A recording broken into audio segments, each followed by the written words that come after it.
Germanton multi speciality hospital, doctor Mir Jawad Zar Khan, national award winner, senior orthopaedic surgeon and director of Germanton multi speciality hospital. इनके साथ most senior and world experience doctor की team आपकी खिदमत में रहेगी। अस्सलाम वालेकुम नाजरीन, 7H न्यूज सच को रखे आपके आगे। नाजरीन, स्कूल्स तो रीओपन हो गए हैं, लेकिन स्कूल के एडमिशन फीस और बच्चों के स्कूल के ड्रेसेस, किताबें और बैग वगैरह लेने के लिए माँ बाप है बहुत परेशान। अब महंगाई आसमान छू रही है। डीजल, पेट्रोल, पकवान गैस सभी के रेट बढ़ गए हैं। पहले हम ये देखा करते थे कि अगर 1 रुपया भी पेट्रोल या डीजल गैस पर बढ़ता था तो अपोजिशन लीडर्स धरना देते थे, लेकिन आज अपोजिशन लीडर धरना ही नहीं दे रहे, क्योंकि इनको महंगाई से और स्कूल की फीसों से कोई फर्क नहीं पड़ता।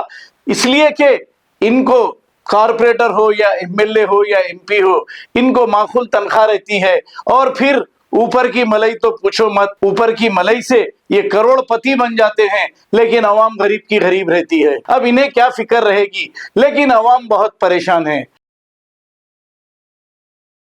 Germanton multi speciality hospital, doctor Mir Jawad Zar Khan, national award winner, senior orthopaedic surgeon and director of Germanton multi speciality hospital. इनके साथ most senior and world experience doctor की टीम आपकी खिदमत में रहेगी। Doctor Wasif Azam, doctor Bharvi Chandori, senior cardiologist और दीगर स्पेशलिस्ट डॉक्टर की टीम खिदमत अंजाम दे रही है। Robotic surgery, advance cath lab, MRI, operation theatre, ICU, 2D ultrasound and pathology laboratory की 24 घंटे इमरजेंसी सर्विस के साथ अपने तमाम अमराज का मुकम्मल इलाज करवाइए। Germanten multi speciality hospital, opposite to pillar number 150, Attapur, Hyderabad. खबर है शहर की, खबर है गाँव की, खबर है सारी दुनिया की। 7H न्यूज पसंद आए तो लाइक कीजिए, शेयर कीजिए और सब्सक्राइब करना ना भूलें। 7H news.